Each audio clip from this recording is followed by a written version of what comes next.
mustachio. So, hey everybody, welcome into Folklore and Flourish. You're here with Jane and Mark.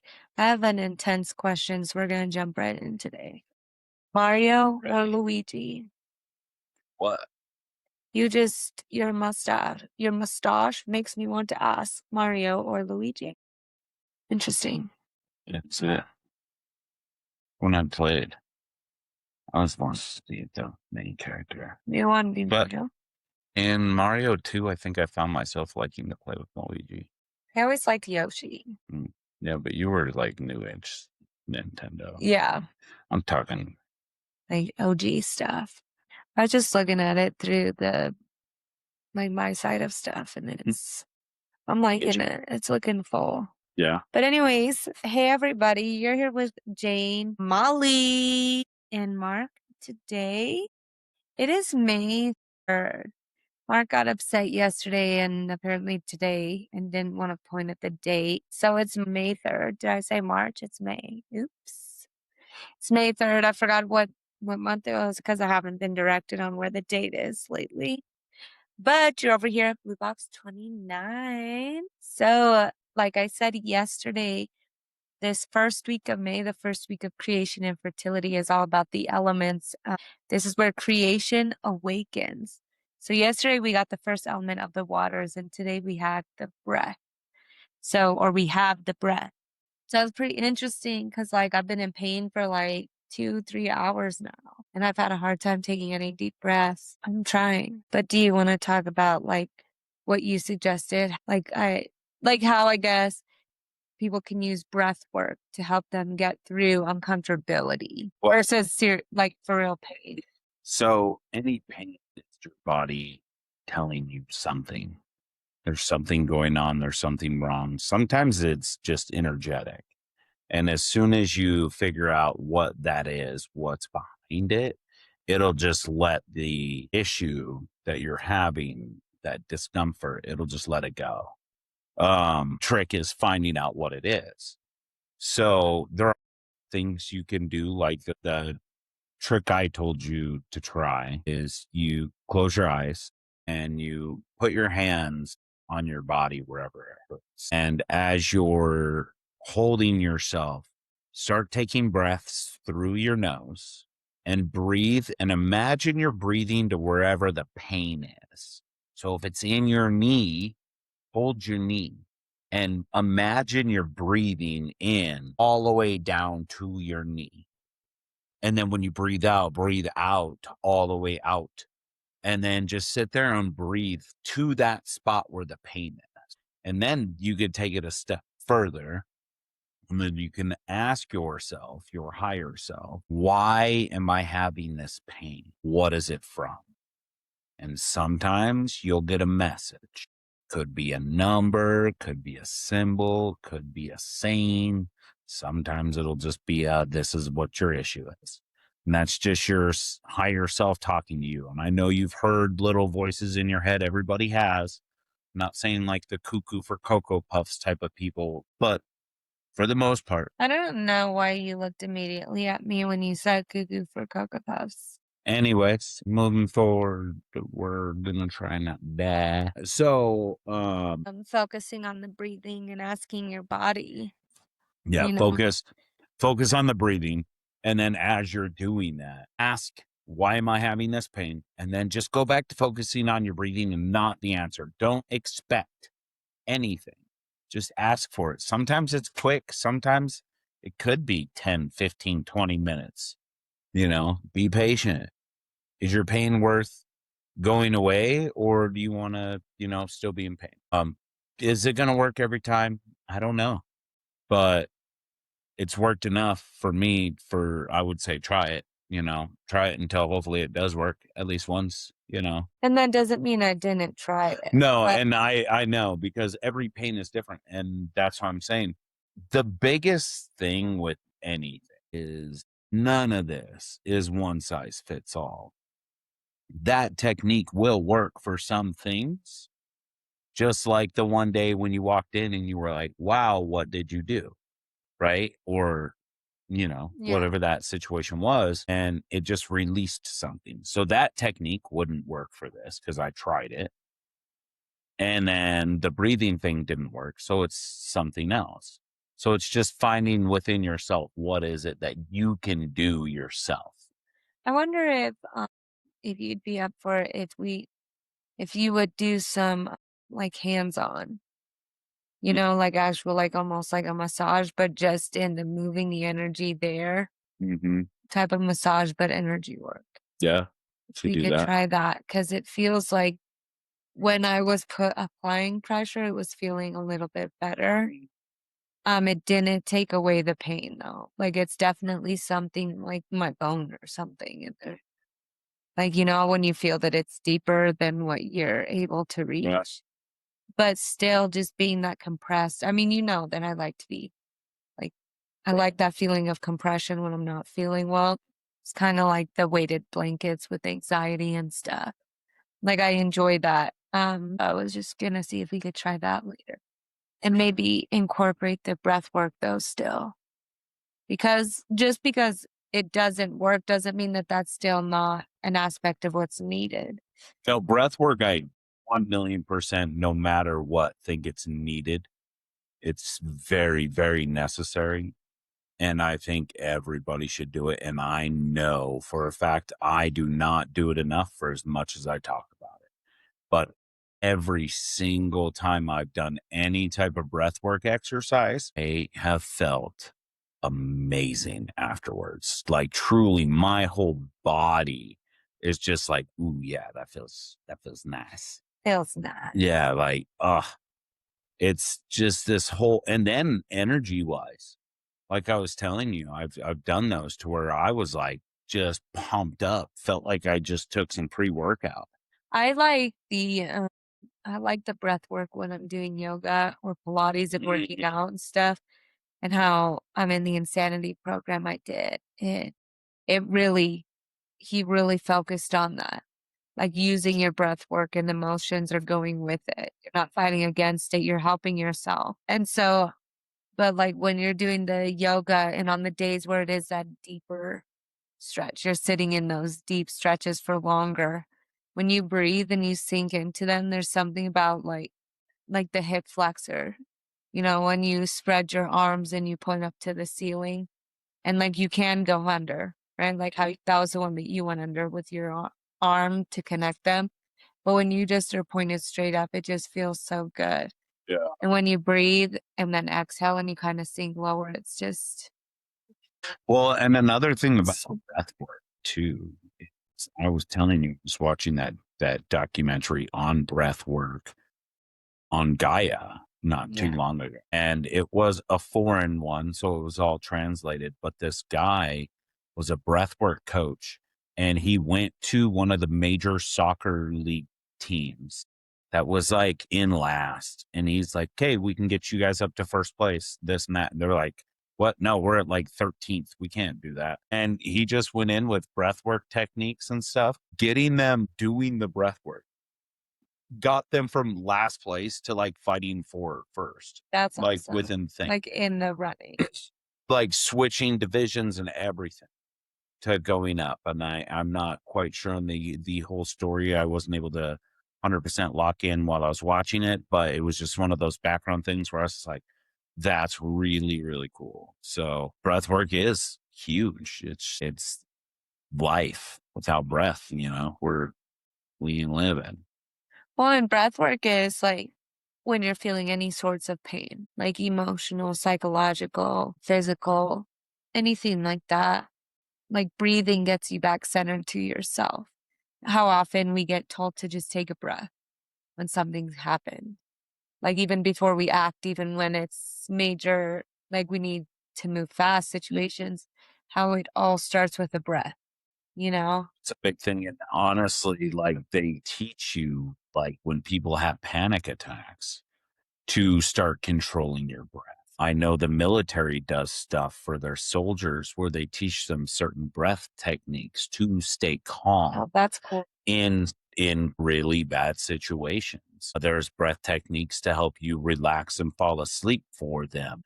There's there's so many different breath techniques that you could look up a ton different things, be like, breathing technique to help me fall asleep faster, or a breathing technique to give me some energy. And you can find it, and you can find like a 5-minute video or a 10-minute video that would guide you through it. You jump on YouTube or whatever, type that in, you'll find it, you can do it, and boom, just like that. You don't need to go spend a bunch of money on something to get whatever and go to this next guru. Just find one technique that feels really good to you and just work on that one until you get really good at it, and then try something else. Start crawling before you start walking, for sure. Right. And that's the exact thing I did with meditation, and that worked out really well for me.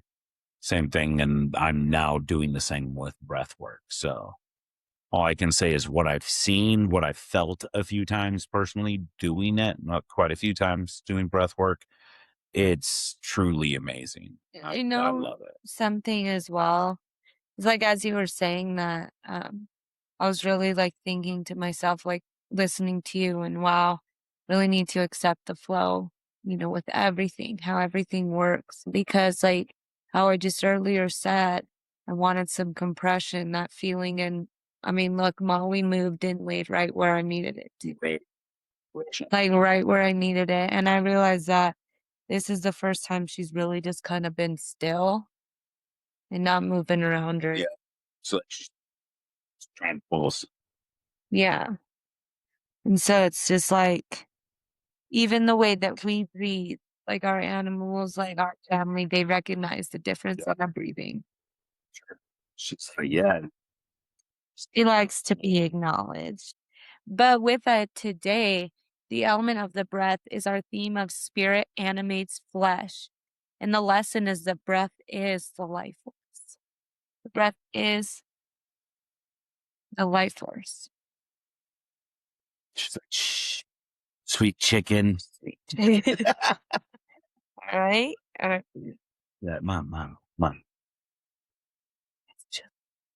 It's just, oh my gosh, not to throw plugs out, but if anybody's watched Wow. the last one, Laughing, UK season 2. UK season 2, is that one the season 2 or the season 1? Season 2 with Gosh. Bob Mortimer. It's like, yeah. He's like, shh, it's just that. He cracks both of us out. They are huge. I'm a huge fan. She gets Twitter pated over him. She thinks he's totes adorbs. Yeah, just like, just a happy, So like and I love that type of thing when he's like, oops. So fun, since we're speaking of breathing and breath work, if you're watching the show, watch some of the people trying not to laugh. What are they doing? They're controlling their breath. And there's a few times while we were watching it, I didn't even think of this till right now. Cool that we brought it up. Well, because her and I had said, hey, we should watch this and try not to laugh too, because that's part of the show, or that's all. That's what you do. Yeah. Try not to laugh. So I was sitting there trying not to laugh. So I'm sitting there like trying to control my breath, trying not to laugh. That's like one of the biggest things is the breath, controlling your breath work. So yeah, that's kind of neat. Little, just synchronicity, just a synchronicity that comes into play. And so the 4 stories we're actually going to see it through today, though, are going to be Hebrew, Greek, Chinese, and then Peruvian. So we're going to look at 4 different ways that breath is the life force and how it animates flesh. Obviously, we're kicking off with Hebrew, the story of Adam, right? Yeah. And the breath starting there. So we're going to think while we're listening to these 4 stories, what gives me life? So what gives me life? And it should be, as much as it's nice to say you give me life, or like my pet gives me life, my kid gives me life, it should be something that's not dependent. We're not dependent on, or that's dependent upon us, but more of something that's ever cycling. Like it's within the flow of everything, right? We can't expect to control anyone else, right? Because they're not ours to control. But breath, something we all share, right? It's cycled through all of us. Even the plants take it. They just take it, what we give, and then regenerate something that we can receive. Cedar. Carbon dioxide? I actually don't know. It's but yeah, we're going to think about what gives me life. And then we're going to take 7 slow, deliberate breaths. Okay, so we're going to take 7 slow, deliberate breaths, allowing each exhale to lengthen naturally. So we are focusing on the exhale. Okay, so allow it to lengthen naturally. We're not forcing. We're going to breathe 7 deep breaths. I would like to do this when we're laying down with how my body's feeling. But with those things, we're going to return to our breath whenever vitality feels diminished today. So, I mean, we've talked about how many times the thing that we've talked about, something that we needed that day. I definitely think today, I mean, we talked about yesterday that today was the breath, right? So it wasn't like, oh, I was struggling breathing, so I chose this. Be the thing. It was just like, hee hee. So it's just a reminder to come back to ourselves. Oh, with the lemons. So Yesterday. lemons or limes. And she's like, what? And it was like, I felt like we needed some for some reason. And then I was like, oh no, we didn't need them. Never mind. Silly me. So then fast forward to today, and Jane made some tea after we had went to the store. Well, I didn't know you that made she it was yesterday. Yeah, I decided to after we got home to make it. after she's like, I'm gonna make some sun tea. And then I was like, okay, cool. So today, for whatever reason, I was like, oh yeah, would you grab we got lemon, right? And I was like, oh man, I didn't grab them. And it's just one of those things of trusting your intuition. And I was telling her, I need to trust my intuition because so many times little things like that, and I'll be like, I didn't do it. I didn't do it. Well, that's the biggest thing is when you get in the flow, when you start to just buy the lemon, start doing the little things to where you say, I didn't do it, to where you say, I did this. I already got that. Cool. Once you're in that flow state, that's when the magic starts to really happen. Even shared like the importance of going with your gut, like your instinct. Because when you asked me, and I even told you when we talked about this earlier, and you should have gone with your instinct, even if I had replied, because I would have said limes. I will always choose limes over lemons because I love cooking with them. It's tea. And in Lemon your eyes, juice. water a lot. Because it's an energy thing, though. So I if think you it's good look for up, your it's so good for so much, right? There, it's on an energy level, on the toxicity stuff that it does, everything, the antioxidant, whatever. It's just a super thing to have in your beverage. So why not? And I second guessed myself and whoops. So we went back today and I got some lemons though. Yes. That. Well, with today's 4 stories, doesn't matter if there's any second guessing, as it's the breath coming in is a life force. What's done is done, can't be taken back, right? So that's where we are at with these 4 stories. I know, sweetheart, son. But we're done with the breath after today and moving on to our third element of fire. So with that, enjoy these 4 stories on the breath, and we'll see you guys tomorrow.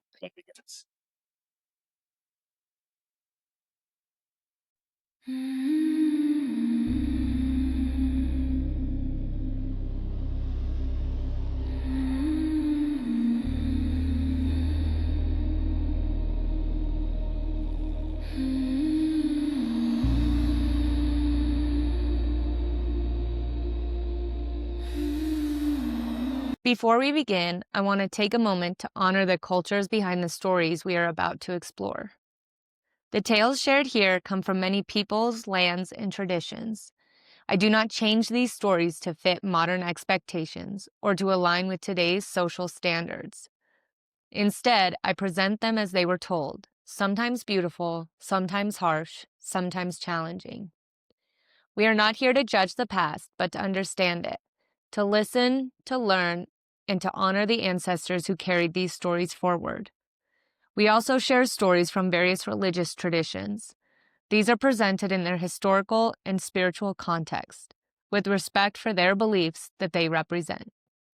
Every culture deserves respect, context, and acknowledgement, and this space is dedicated to doing exactly that. Story 1. Adam, the breath given to dust. In the beginning, when the heavens and the earth had been formed, and the land had risen from the deep, there remained a stillness upon the ground, for though the world had taken shape, life had not yet fully entered it. The earth lay rich and prepared, its soil dark and full, yet without movement, without voice, without breath. There were no footsteps upon the land, no hands to tend it, no presence to reflect the image of the one who had shaped it. In this quiet moment, before the rhythm of life had begun, the Creator turned toward the dust of the ground, the fine and humble substance from which all living things would be sustained. From this dust the form of a man was shaped, carefully and with intention, not hastily, but as one forms something meant to endure. The body was fashioned from the earth itself, each part drawn from the ground, that would one day receive it again, the form complete, yet without motion. The man lay upon the earth, formed but unmoving, a vessel prepared but not yet filled, a shape waiting for the force that would give it life. The stillness of the world gathered around him, as though all creation paused in anticipation of what was to come. Then the Creator bent close to the form of the man and breathed into him the breath of life, the neshama, a living breath that did not come from the earth but from the divine source itself. This breath entered the man and moved within him, filling what had been still with motion, what had been silent with life. The chest rose, the limbs stirred, and the man became a living being, not merely formed of dust, but animated by the breath that had been given to him. This was Adam, whose name was drawn from the ground, Adamah, from which he had been shaped, binding him always to the earth from which he came. He stood upon the land no longer as a form lying still, but as one who could move, see, and know the world around him. The breath within him was not his own, but a gift that sustained him, a force that would remain within him as long as life endured. He walked upon the earth, and the world, once silent, now held the presence of a being who could live within it, who could tend it and dwell among its forms. The garden was placed before him, filled with growing things, and he was set within it, not as a master apart from creation, but as one formed from it and sustained by it. Yet the breath that had been given was not only for movement, but for connection, for within it lay the bond between the human and the divine. The life within Adam was not separate from its source, but carried within it the memory of where it had come from. The earth provided the body, but the breath provided life, and together they formed a being that stood between the material and the unseen.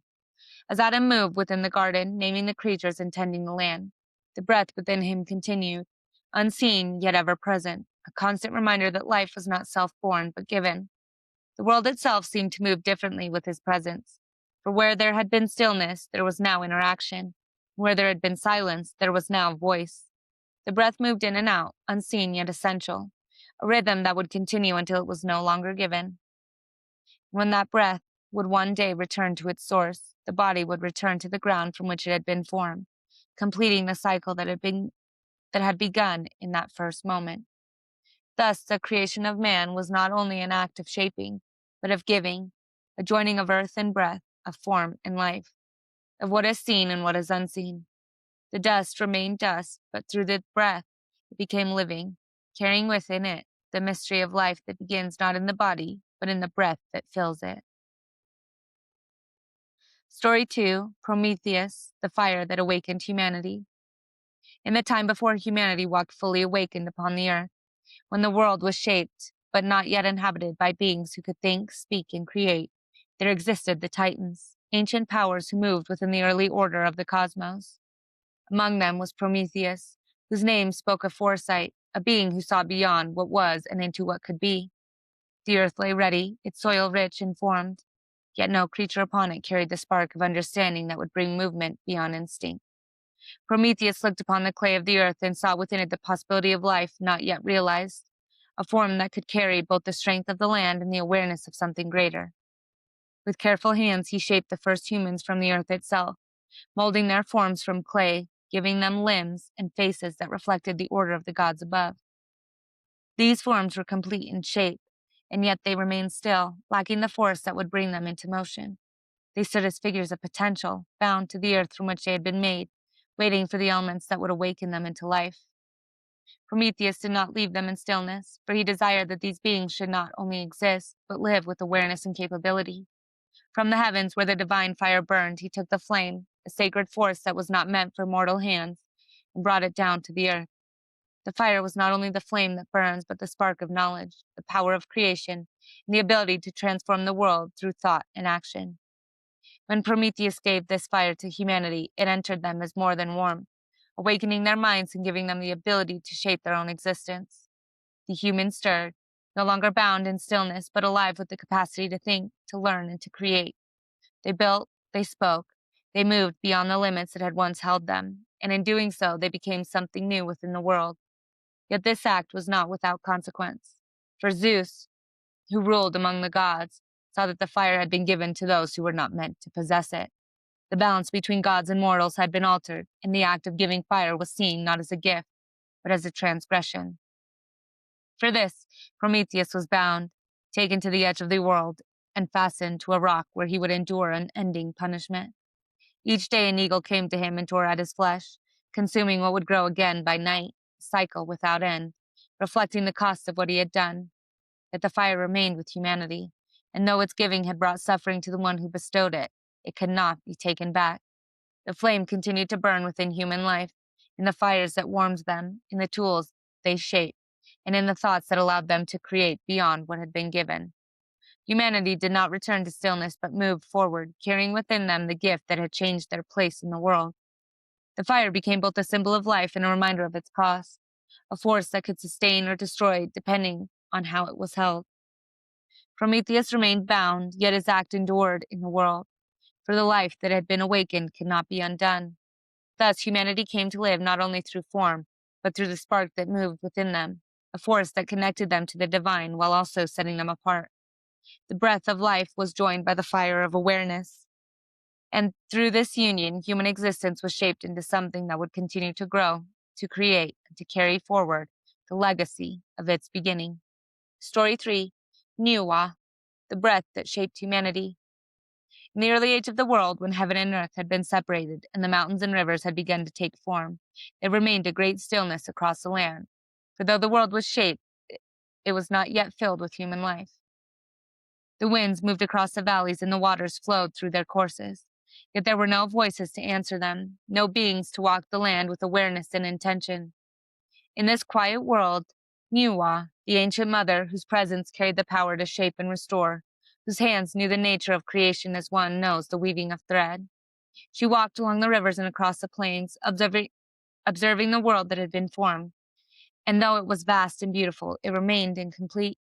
The earth held the substance of life, yet life had not taken the form that could think, speak, and remember. Seeing this, Nüwa came to the edge of the river, where the mud lay soft and rich beyond the water, shaped by the flow of the current. She knelt beside it and gathered the clay in her hands, feeling its weight and texture, recognizing within it the potential to become something more than earth alone. With care and intention, Nüwa began to shape the clay, forming it within the likeness of herself, giving it a body that could stand upright and a face that could hold expression. Each figure was shaped by her hands, molded with patience, as one who understands that creation requires both time and attention. When she had formed the first figure, she placed it upon the ground and breathed into it, giving it life through her breath, the chi, the vital force that moves through all living things. The figure stirred, rising from the earth, no longer clay but a living being, capable of movement and awareness. Seeing this, Nüwa continued her work, shaping more figures, each one formed with the same care, each one given life through the breath she bestowed upon them. These became the first humans, beings shaped from the earth yet animated by a force that came from beyond it. As she worked, the numbers of humans grew, spreading across the land, bringing movement and sound to what had once been still. Yet the work was slow, and the world was vast, and Nüwa saw that to fill the earth, another method would be needed. Taking a cord, she dipped it in the mud and lifted it, letting the droplets fall upon the ground. Where each droplet landed, a new human rose, formed from the earth and given life, allowing the people to spread more quickly across the land. As humanity came into being, the world began to change. From where there had been silence, there was now voice, and where there had been stillness, there was now movement. The people walked the earth, living within the world that had been formed, sustained by the same forces that had brought them into being, Yet the balance of the world was not always steady, and in time the pillars that held up the heavens were broken, causing the sky to tilt and the earth to crack. Fires burned across the land, waters rose in floods, and the chaos threatened to undo what had been created. Seeing this, Nüwa once again took up the work of restoration, gathering stones of 5 colors and melting them to mend the sky, sealing the break and restoring the order of the heavens. She cut the legs from the great turtle and set them as pillars to support the sky, ensuring that it would remain in place above the earth. Through her actions, the world was preserved, and humanity continued to live within it, sustained by the breath that had first given them life. Nüwa remained as both creator and protector, her presence carried within the life of all beings, for they had been shaped by her hands and given breath through her will. Thus, humanity came into being not only through form, but through breath, through the joining of earth and life force, carrying within them the memory of their creation and the presence of the one who shaped them. Story 4. Viracocha, the breath across the waters. In the beginning, before the sun rose over the high mountains and before the earth bore the marks of human passage, the world lay in darkness, vast and unlit, its forms present but unseen. The waters stretched across the land, deep and silent, covering much of what would later become valleys and plains. And above them, the sky held no light to reveal what lay below. In this time of shadow and stillness moved Viracocha, the great creator, whose presence carried both the power to form and the will to bring into being. He moved across the waters, not bound by them, but as one who walked between what is and what is yet to be. The world was not empty, but it lacked order, lacking the beings who would live within it and give it voice. Seeing this, Viracocha turned his attention to the shaping of life, drawing from the substance of the earth and the waters to form the first people. These first beings were brought forth from stone, shaped within the hidden places of the world, and when they emerged, they walked upon the land as living forms. Yet they did not carry the understanding that would sustain them. They moved without harmony, and their actions did not align with the order that was intended for the world. Seeing that these first creations did not live in balance, Viracocha withdrew from them, and in some tellings, he brought a great flood upon the world, returning much of what had been formed back to the waters from which it had come. The land was reshaped, and the first people were undone, their forms broken and returned to the elements. Yet creation did not end with this undoing. For Viracocha continued his work, shaping a new humanity with greater care. From the stones of the earth and the depths of the land, he formed the next people, giving them form as before. Yet now he brought them forth with purpose. He emerged them from caves, from springs, from the hidden places of the earth, sending them outward into the world, each group placed within a region that would become their home. These people were not merely formed, but guided, shown where to go, how to live, and how to exist within the world that had been shaped for them. As he moved across the land, Viracocha brought light into the sky, setting the sun, Inti, to rise and mark the passage of time, and placing the moon and stars to follow their courses across the heavens. The darkness that had once covered the world was lifted, and with that light came the ability to see and to live within the order that had been established. When the world had been set into its rhythm, Viracocha did not remain in one place, but continued to move across the land, walking among the people in different forms, sometimes seen and sometimes unrecognized. He taught them the ways of living, how to build, how to sustain themselves, and how to honor the forces that had brought them into being. His presence was not always revealed, for he moved as one who does not seek to be known in a single form, but whose influence is carried in the actions and knowledge of those he has shaped. In time, having completed his work, Viracocha moved toward the waters once more, walking across the sea as he had in the beginning, departing from the world he had formed. Yet his presence did not leave entirely, for the life that had been given remained, carried within the people who now lived upon the land. The breath of life, though not always named as such, was understood as a force that came from beyond the body, a gift that sustained existence, and connected all living things to their source. The mountains stood, the rivers flowed, and the sun continued its path across the sky. Yet all of it carried the mark of the one who had shaped it. Thus, the world came into being through both creation and renewal, through the shaping of form and the giving of life. And with all things remained the presence of Viracocha, whose work was not only in the beginning, but in the continued life of the world itself. Daily thread for May 3rd. Dust waits until breath enters. Form becomes life through unseen force. Fire awakens what once was still. Clay remembers the hands that shaped it. Breath binds earth to spirit. Life begins where movement enters form. What is given cannot be reclaimed. The living carry the breath of origin.